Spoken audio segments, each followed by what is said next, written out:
Et ce matin du baptême du Saint-Esprit. Dans Actes au chapitre 1er au verset 5, Jésus dit à ses disciples, Jean a baptisé d'eau, mais vous, dans peu de jours, vous serez baptisés du Saint-Esprit. Dans peu de jours, c'est-à-dire ces paroles furent prononcées probablement le jour de l'Ascension, et 10 jours plus tard, le jour de la Pentecôte, eut lieu cet événement extraordinaire dont nous avons déjà parlé. Et l'apôtre Pierre, quelques années plus tard, confirmera que ce jour-là eut lieu ce que Jésus avait annoncé, ce baptême du Saint-Esprit. Acte 11, verset 16. Je me souvins de cette parole du Seigneur, Jean a baptisé d'eau, mais vous, vous serez baptisés du Saint-Esprit. Quel est ce baptême du Saint-Esprit? Que faut-il comprendre par baptême du Saint-Esprit? Pour bien comprendre cela, il faut tout d'abord comprendre le sens du mot baptême. Le sens de ce mot et son emploi dans la Bible. Et c'est pourquoi je vous propose de, très rapidement, de voir comment ce mot est employé. Lorsque quelques savants eurent à cœur de traduire l'Ancien Testament hébreu dans une langue étrangère, en grec, cela eut lieu 3 siècles environ avant Jésus-Christ, et c'est la traduction que nous connaissons maintenant sous le nom de la traduction des 70, la traduction des 70. Ils eurent donc à traduire des mots hébreux en grec. Et plus tard, lorsque les apôtres écrivirent le Nouveau Testament, en grec, ils employèrent tout naturellement le vocabulaire de l'Ancien Testament en grec. Alors nous trouvons dans la version des 70 le récit de Naaman, le lépreux, qui est purifié de la lèpre. Vous connaissez l'histoire. Élisée lui dit d'aller se plonger 7 fois dans le Jourdain. 2 Rois 5, verset 14. Il descendit alors et se plongea 7 fois dans le Jourdain. Ce mot que nous avons traduit en français par plongea, le verbe plonger, est le mot baptiser, baptismos en grec. Donc, dans la version 70, il est dit que Naaman se baptisa 7 fois dans le Jourdain. Il se plongea. Et nous avons là la signification originelle du mot baptiser. Le mot français baptiser vient d'un mot grec qui signifie plonger, immerger. Et il est employé ainsi par les traducteurs de l'Ancien Testament en grec. Est-ce que cela est confirmé par l'usage qui en est fait dans les évangiles? Jean 3, verset 23, nous parle du baptême que pratiquait Jean-Baptiste. Et nous lisons au verset 23, Jean aussi baptisait à Hénon près de Salim, parce qu'il y avait là beaucoup d'eau, et on y venait pour être baptisé. Il fallait donc beaucoup d'eau pour baptiser, ce qui correspond évidemment à cette image. Il fallait pouvoir plonger quelqu'un dans l'eau. Cela est encore confirmé par le baptême de Jésus, Matthieu 3, verset 16. Dès que Jésus eut été baptisé, il sortit de l'eau. Il est donc entré dans le Jourdain et il en est ressorti. Est-ce que le baptême chrétien a maintenu cette pratique Nous lisons dans Acte 8, versets 38 et 39, le récit du baptême de l'eunuque éthiopien. Et nous y trouvons ces mots, « Ils descendirent dans l'eau ». L'apôtre Paul, dans son explication de la signification spirituelle du baptême, dans Romains 6, emploie, dans Romains 6, verset 4, les mots suivants, « Nous avons donc été ensevelis avec lui ». Lorsqu'il est donc question du baptême d'eau, il faut toujours comprendre le mot baptiser comme synonyme d'immerger, de plonger. Le baptême est toujours une immersion. C'est d'ailleurs ainsi que cela a été pratiqué au cours des premiers siècles de l'Église chrétienne, et c'est ainsi que c'est de nouveau pratiqué depuis quelque temps dans les églises qui veulent suivre au plus près la parole de Dieu. Baptiser d'eau égale donc immerger, plonger dans l'eau. Dans Matthieu 3, versets 5 à 12, Jean-Baptiste parle d'un autre baptême. Et nous lisons à partir du verset 5, « Les habitants de Jérusalem, de toute la Judée et de tout le pays des environs du Jourdain se rendaient auprès de lui, et confessant leurs péchés, ils se faisaient baptiser par lui dans le fleuve du Jourdain. Mais voyant venir à son baptême beaucoup de pharisiens et de sadducéens, il leur dit, « Race de vipères, qui vous a appris à fuir la colère à venir? Produisez donc du fruit digne de la repentance, et ne prétendez pas dire en vous-même, nous avons Abraham pour père, car je vous déclare que de ces pierres-ci, Dieu peut susciter des enfants à Abraham. Déjà la cognée est mise à la racine des arbres, tout arbre donc qui ne produit pas de bons fruits sera coupé et jeté au feu. Moi, je vous baptise d'eau, pour vous amener à la repentance. Mais celui qui vient après moi est plus puissant que moi, et je ne suis pas digne de porter ses souliers. Lui, il vous baptisera du Saint-Esprit et de feu.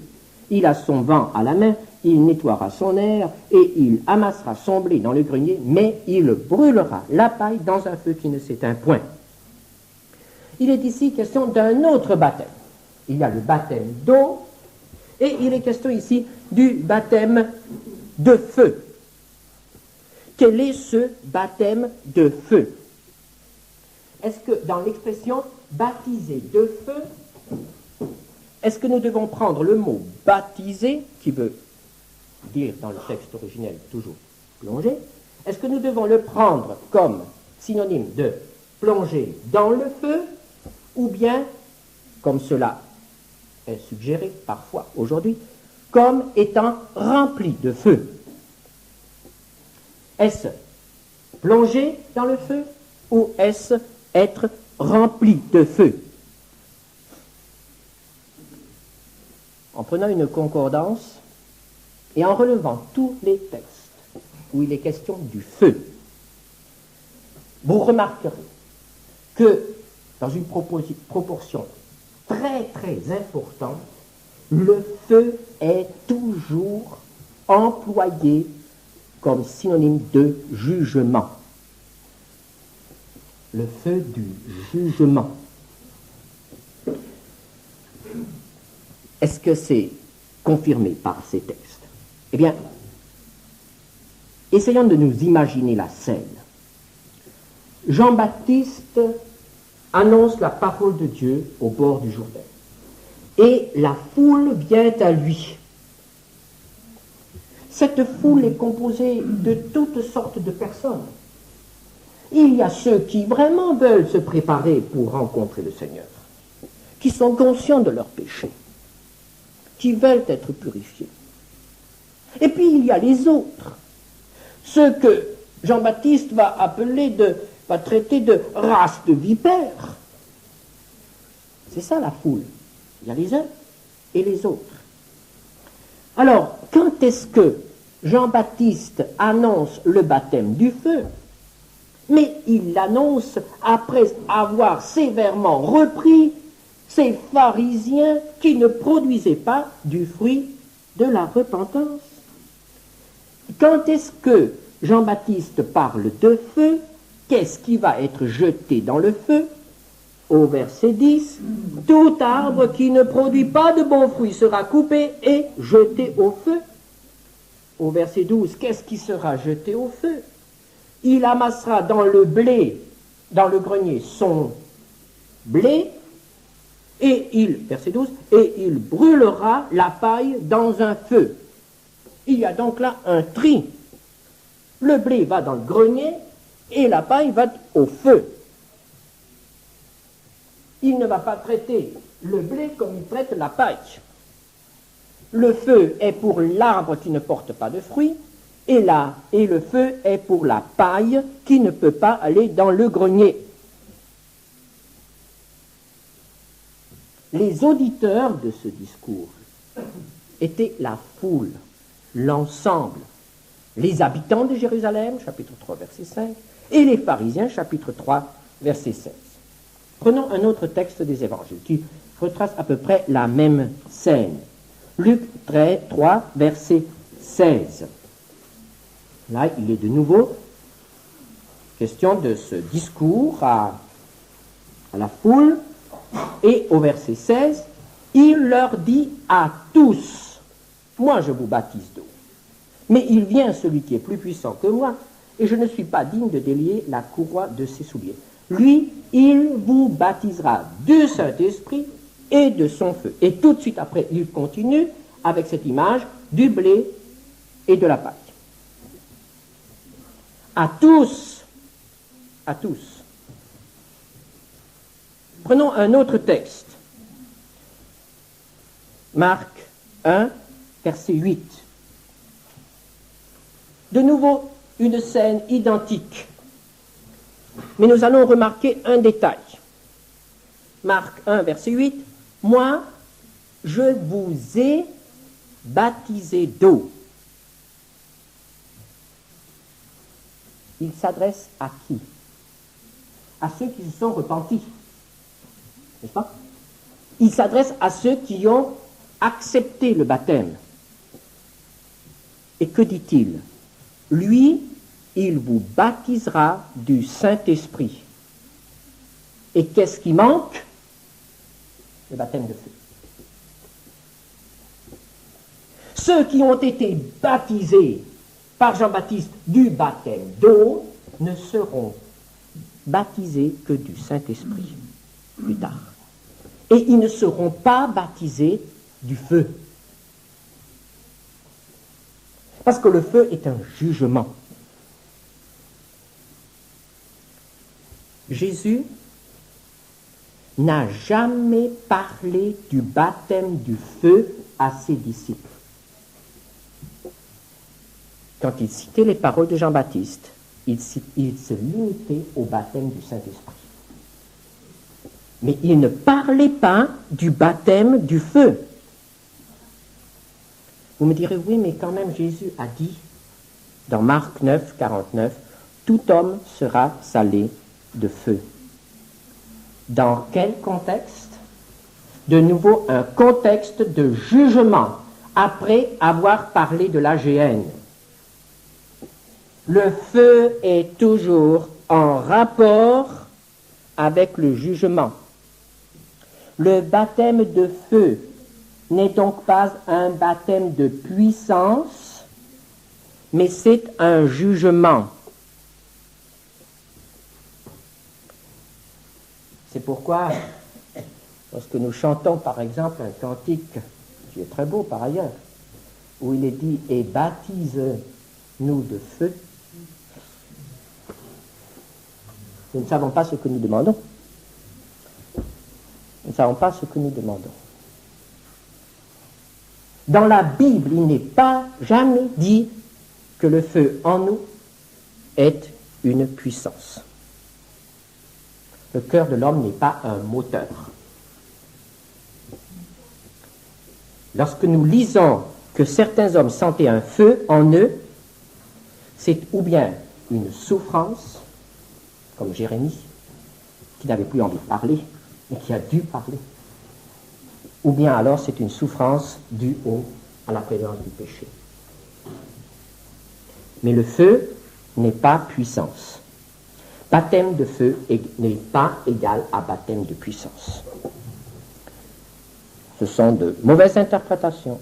C'est un mauvais emploi de cette expression. Cherchons d'autres emplois encore. Donc nous avons baptême d'eau égale immersion dans l'eau. Baptême de feu égale être jeté dans le feu. Prenons d'autres emplois. Luc 12, verset 50. Jésus dit, « Il est un baptême dont je dois être baptisé, et combien il me tarde qu'il soit accompli. » Le contexte montre clairement qu'il s'agit de sa passion, il s'agit de ses souffrances, de sa mort pour nous.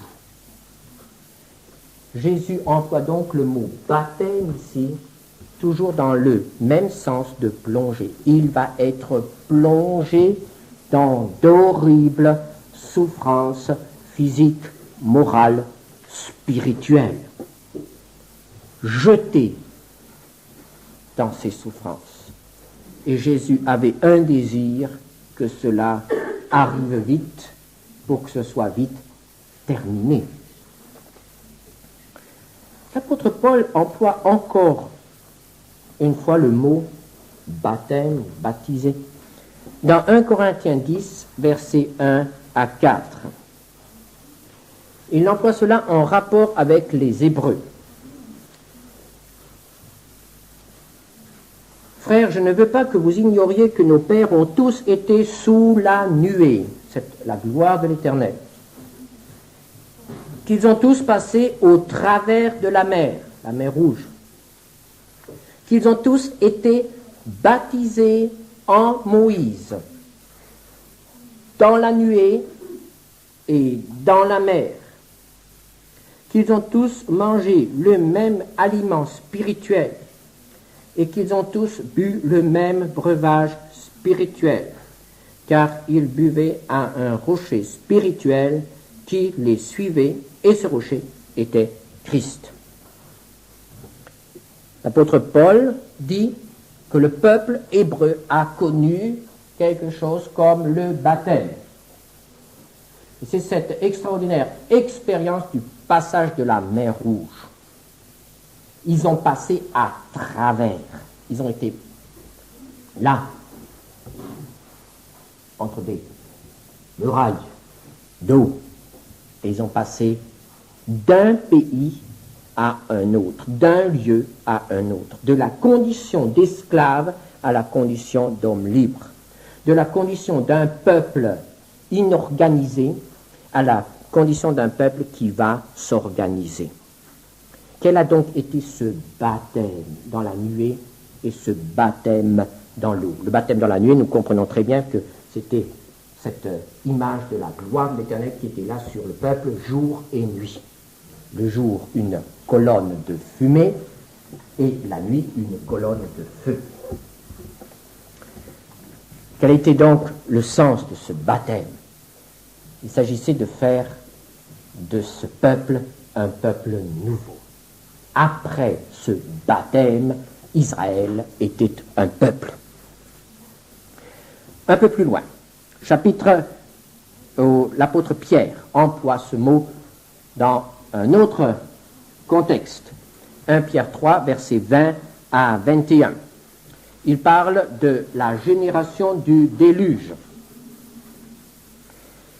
Et il dit que là, ils furent 8 à être sauvés. 8 furent sauvés à travers l'eau. Cette eau était une figure du baptême. C'est à peu près la même image que pour le peuple d'Israël. Noé et les siens ont fait l'expérience d'un baptême. Et comment? Puisque c'était le déluge. Et quand le déluge était terminé, il y avait sur la terre une humanité nouvelle. C'était le départ d'une nouvelle humanité. Dans tous les exemples où le mot baptiser ou baptême est utilisé dans la Bible, que ce soit le baptême d'eau, le baptême de feu, le baptême de Jésus, le baptême de la passion de Jésus, le baptême à travers la mer Rouge, le baptême à travers le déluge. Le mot baptiser veut toujours dire plonger. Il ne veut jamais dire remplir. Jamais. Cela est absolument étranger au texte grec, au mot grec, baptismos. Alors maintenant, nous arrivons à l'expression baptisé du Saint-Esprit. Est-ce que, quand il est question du Saint-Esprit, le mot baptiser veut dire remplir? Alors, essayons tout d'abord de voir l'événement. Jésus a dit, vous serez baptisés.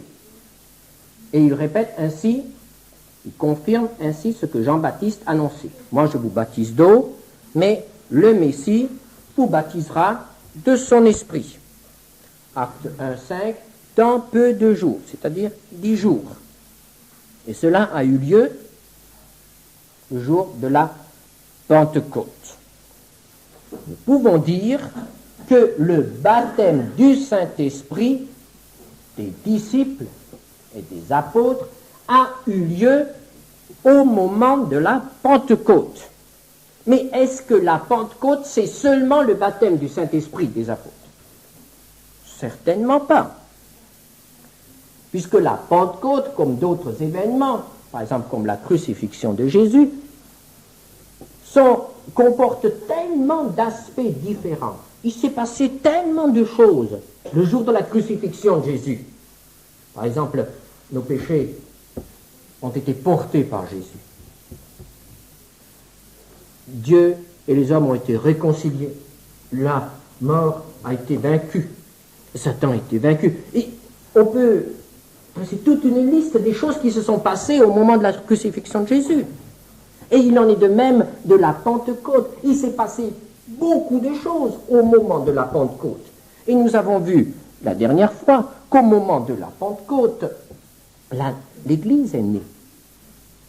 Au moment de la Pentecôte, l'évangélisation du monde a commencé. Beaucoup de choses se sont passées au moment de la Pentecôte. Et parmi toutes ces choses se trouve aussi, ça on peut en être absolument certain puisque c'est confirmé, se trouve aussi le baptême du Saint-Esprit qui avait été promis. Mais alors, où est-il le baptême du Saint-Esprit? Nous l'avons vu la dernière fois, il n'est certainement pas dans des phénomènes qui ne se sont plus reproduits après. Le baptême du Saint-Esprit, ce n'est pas le bruit du vent. Le baptême du Saint-Esprit, ce ne sont pas les flammes de feu, les langues de feu qui sont descendues. Je dirais que le baptême du Saint-Esprit, ce ne sont même pas les langues nouvelles qui ont été parlées ce jour-là. Parce que si le baptême du Saint-Esprit est annoncé à tous ceux qui croient en Jésus, il faut que cela soit constant. Il faut que les mêmes choses se passent pour chacun. Or, il est évident qu'aujourd'hui, et même dans les siècles passés, quand quelqu'un est baptisé du Saint-Esprit, il n'y a pas de bruit de vent, il n'y a pas de langue de feu, il n'y a pas tous ces phénomènes dont il est question ici. Donc ce n'est pas ça le baptême du Saint-Esprit. Et nous avons suggéré la dernière fois que ces langues de feu, ce bruit de vent, c'était tout simplement la prise de possession par Dieu, par la Shekhinah, par la gloire de l'Éternel, de son nouveau temple, le nouveau temple qui est l'Église. Le tabernacle, le premier temple, a été rempli de la gloire de l'Éternel, le temple de Salomon a été rempli de la gloire de l'Éternel, et l'Église, qui est le nouveau temple de Dieu, a été remplie ce jour-là de la gloire de l'Éternel. Et ces phénomènes-là n'ont plus à se reproduire, puisque le temple de l'Éternel, l'Église, subsiste jusqu'à nos jours. Ils n'ont donc plus à se reproduire. Il faut donc que, pour que nous trouvions le baptême du Saint-Esprit, là, dans cet événement, il se passe quelque chose qui soit constant et que chacun puisse expérimenter et que cela soit resté le même au cours des siècles. Eh bien, l'apôtre Paul nous vient en aide, dans 1 Corinthiens 12, verset 13. Et nous avons là, dans tout le Nouveau Testament, l'explication tout à fait claire, puisqu'il emploie le mot, de ce qu'est le baptême du Saint-Esprit. Chaque fois où il est question du baptême du Saint-Esprit, on parle simplement de quelque chose qui va venir ou qui a eu lieu. Et ici, nous avons un texte qui nous dit ce que c'est. 1 Corinthiens 12, verset 13. Nous avons tous, en effet, été baptisés dans un seul esprit pour former un seul corps, soit juif, soit grec, soit esclave, soit libre, et nous avons tous été abreuvés d'un seul esprit. 1 Corinthiens 12, verset 13. Alors, que trouvons-nous dans cette explication? D'abord, le petit mot « tous ». Ce petit mot « tous » n'est pas sans importance dans cette épître aux Corinthiens. Les Corinthiens n'étaient pas particulièrement des gens très spirituels. Il y avait des désordres, il y avait des choses qui n'étaient pas du tout belles, des choses qui ont nécessité une intervention énergique de la part de l'apôtre. Et malgré cela, en écrivant à ces gens, l'apôtre Paul dit, nous avons tous été baptisés du Saint-Esprit.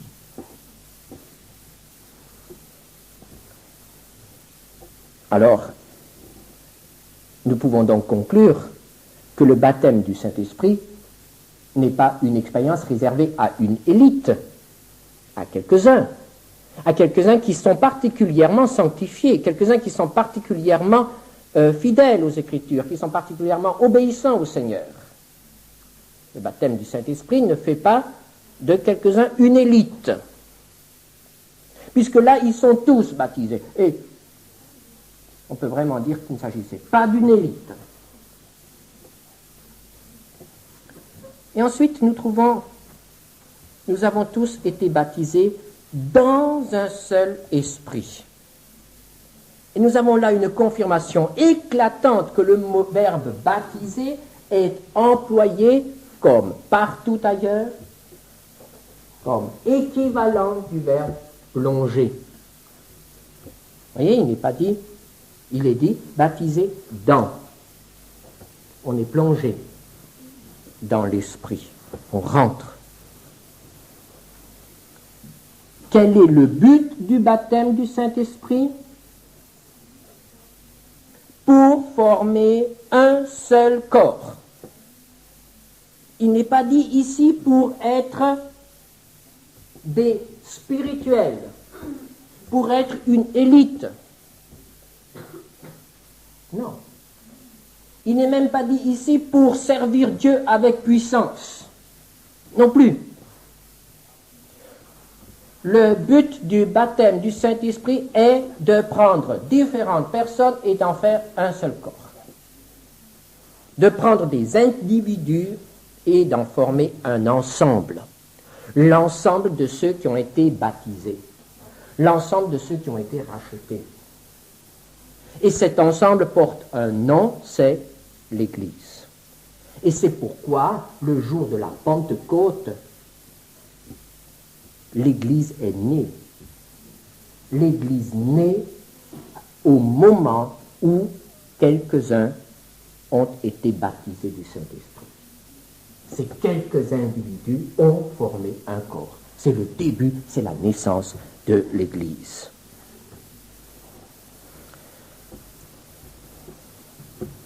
Le baptême du Saint-Esprit, c'est donc l'intégration dans un corps qui est l'Église. Vous me direz, il est dit, baptisé dans l'Esprit. Oui. Nous sommes intégrés dans quelque chose de spirituel, dans un corps spirituel. Et c'est pourquoi l'apôtre Paul, toujours dans ce chapitre 12 de 1 Corinthiens, écrit au verset 27, « Vous êtes le corps de Christ ». Et il développe tellement bien cette image du corps avec ses membres différents, mais formant un ensemble, une unité. Dans Éphésiens 5, verset 23, Paul emploie la même image. Christ est le chef, la tête de l'Église, qui est son corps et dont il est le Seigneur, le Sauveur. Pardon. Le baptême du Saint-Esprit a donc lieu au moment où un homme est pris et intégré dans l'Église, intégré dans le corps de Christ. D'individus isolés, étrangers à la vie de Dieu, il devient membre du corps de Christ qui est l'Église. Alors, quel lien y a-t-il entre la régénération et le baptême du Saint-Esprit? Aujourd'hui, il y a une controverse. Pour les uns, la nouvelle naissance égale baptême du Saint-Esprit. Pour les autres, le baptême du Saint-Esprit égale une seconde expérience, une expérience qui suit la nouvelle naissance. On dit il faut naître de nouveau et on reçoit l'Esprit. Et plus tard, il faut être baptisé du Saint-Esprit et on est rempli du Saint-Esprit. En y regardant de plus près, on pourrait presque dire que ni l'un ni l'autre n'ont raison. Cela vous étonne peut-être de ma bouche. Tout d'abord, nous dirons qu'il n'y a pas de nouvelle naissance sans le Saint-Esprit.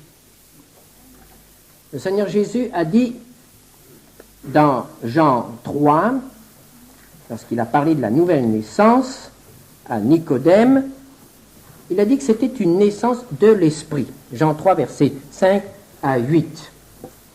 Jésus répondit, en vérité, je te le dis, si un homme ne naît d'eau et d'esprit, il ne peut entrer dans le royaume de Dieu. Ce qui est né de la chair est chair, et ce qui est né de l'esprit est esprit. Ne t'étonne pas que je t'ai dit, il faut que vous naissiez de nouveau. Le vent souffle où il veut, et tu en entends le bruit, mais tu ne sais d'où il vient, ni où il va. Il en est ainsi de tout homme qui est né de l'esprit. Quand est-ce que la nouvelle naissance a lieu? La nouvelle naissance est la réponse de Dieu à une conversion sincère. Lorsqu'un pécheur reconnaît ses péchés, lorsqu'il s'en repent, lorsqu'il met fin à sa révolte contre Dieu, lorsqu'il accepte de changer de maître, alors qu'il servait Satan, il accepte de servir Christ.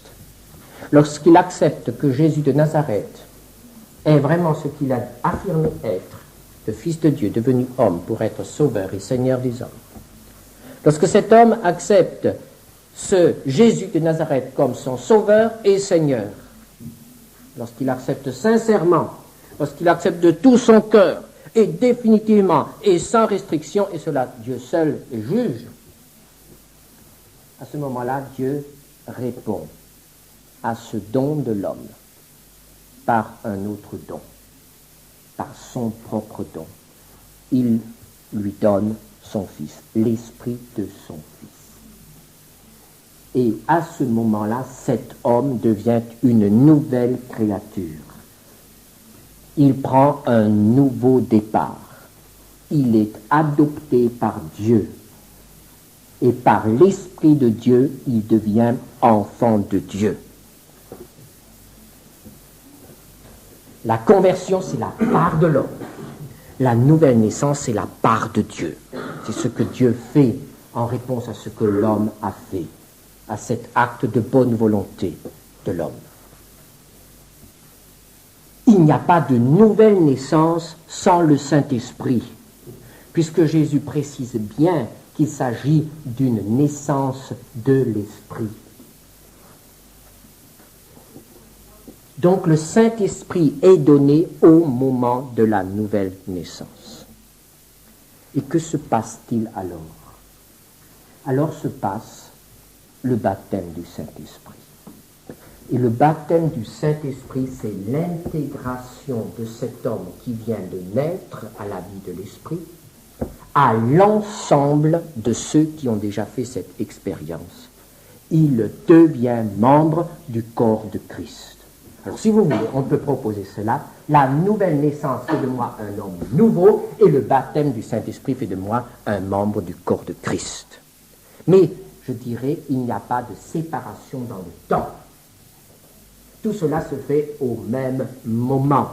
Et comme on peut dire aujourd'hui, je me suis converti tel jour à telle heure, on peut aussi bien dire, j'ai fait l'expérience de la nouvelle naissance tel jour à telle heure, et ce sera le même jour et à la même heure. Et on peut aussi dire, j'ai été baptisé du Saint-Esprit tel jour à telle heure, et ce sera encore la même heure. Mais si vous voulez, la nouvelle naissance, c'est ce qui se passe en moi, pour moi, et le baptême du Saint-Esprit, c'est mon intégration dans cet ensemble qui est l'Église. Et à ce moment-là, nous pouvons de nouveau retrouver le sens initial du mot baptisé qui est plongé, intégré, immergé. Et dans toute la Bible, le mot baptisé n'a jamais d'autre sens que d'être intégré, plongé, et on ne trouve pas le sens de remplir. Ces différents aspects se retrouvent associés de différentes manières dans les Écritures. C'est ainsi que dans Acte 2, verset 38, l'apôtre Pierre pouvait dire « Repentez-vous et que chacun de vous soit baptisé au nom de Jésus-Christ pour le pardon de vos péchés. » Ça, c'est la conversion. Et vous recevrez le don du Saint-Esprit. Ça, c'est la nouvelle naissance. Ou bien dans Tite 3, verset 5, « Il nous a sauvés par le baptême de la régénération et le renouvellement du Saint-Esprit. » Alors le baptême de la régénération et le renouvellement du Saint-Esprit. Donc baptême et nouvelle naissance. Le baptême du Saint-Esprit n'est donc pas une seconde expérience au cours de laquelle le Saint-Esprit remplit le croyant. Essayons rapidement de trouver encore quelques textes pour voir si cela est confirmé. Parce que comme toujours, les Écritures s'expliquent par les Écritures. Et il s'agit parfois comme d'un puzzle, on croit que quelque chose va très bien à tel endroit, et puis tout à coup on s'aperçoit qu'il y a un défaut, et il faut déplacer l'ensemble pour que vraiment tout tienne ensemble. Alors, est-ce qu'il n'y a pas des textes qui infirment ce que nous avons trouvé jusqu'à présent? Eh bien, il y a un texte dans Jean 20, verset 22. Jean 20, verset 22. Jésus, après sa résurrection, parle aux disciples, et puis tout à coup, nous lisons, « Il souffla sur eux et leur dit, « Recevez le Saint-Esprit. » Cela se passait avant la Pentecôte. Alors, est-ce que nous pouvons dire qu'à ce moment-là, les disciples ont fait l'expérience de la nouvelle naissance et 10 jours plus tard, le baptême du Saint-Esprit? Rappelons-nous que dans les évangiles,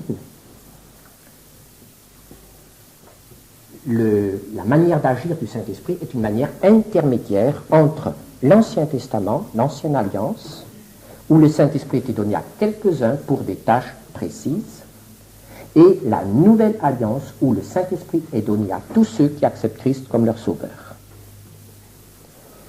La Pentecôte marque le début de l'ère nouvelle de l'Église.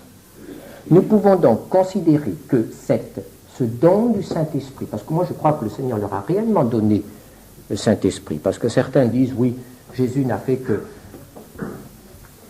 donné qu'une promesse, il leur a soufflé dessus, et puis il a dit, bon, je souffle dessus, recevez le Saint-Esprit, mais en réalité vous le recevrez dans 10 jours. Non. Je pense que le Seigneur leur a réellement donné pendant le Saint-Esprit pour ces 10 jours, n'est-ce pas? Mais comme dans l'Ancien Testament, c'est-à-dire pour leur donner la force d'attendre, pour leur donner la force de rester fidèles, pour leur donner la force de ne pas prendre des décisions qui, plus tard, allaient compromettre l'œuvre de Dieu. Ils avaient besoin de l'assistance du Seigneur pendant cette courte période où le Jésus n'allait plus leur apparaître, ces 10 jours, et le moment où ils allaient vraiment être constitués en Église, tous ensemble, et baptisés, donc, et régénérés. Cela est confirmé par Jésus lui, par le texte de Jean 7, verset 39. L'Esprit n'était pas encore donné parce que Jésus n'avait pas encore été glorifié. Quand est-ce que Jésus a été glorifié? Il a été glorifié le jour de l'Ascension. Et ce qui est arrivé dans la chambre haute est arrivé avant l'Ascension. Prenons maintenant un autre exemple, celui de Jésus lui-même. Jésus a été baptisé d'eau. Pas pour la repentance, mais comme signe. Et nous lisons à plusieurs reprises que Jésus était rempli du Saint-Esprit. Vous vous souvenez que j'ai déjà fait remarquer qu'il n'est dit nulle part, qu'il n'est précisé nulle part que Jésus a, à un certain moment, été rempli du Saint-Esprit. L'acte de remplir Jésus du Saint-Esprit n'existe pas dans les évangiles. Pourquoi? Jésus n'avait pas besoin d'être rempli. Il était rempli. Fils de Dieu. Il possédait le Saint-Esprit sans mesure. Mais les évangiles constatent tout simplement qu'il était rempli du Saint-Esprit. Il était. Nous ne trouvons nulle part une expérience où Jésus aurait été tout à nouveau rempli du Saint-Esprit. Nous ne trouvons nulle part. Et nous ne trouvons nulle part un texte qui nous dit que Jésus a été baptisé du Saint-Esprit. Nulle part. Jésus n'a jamais été baptisé du Saint-Esprit. Pourquoi?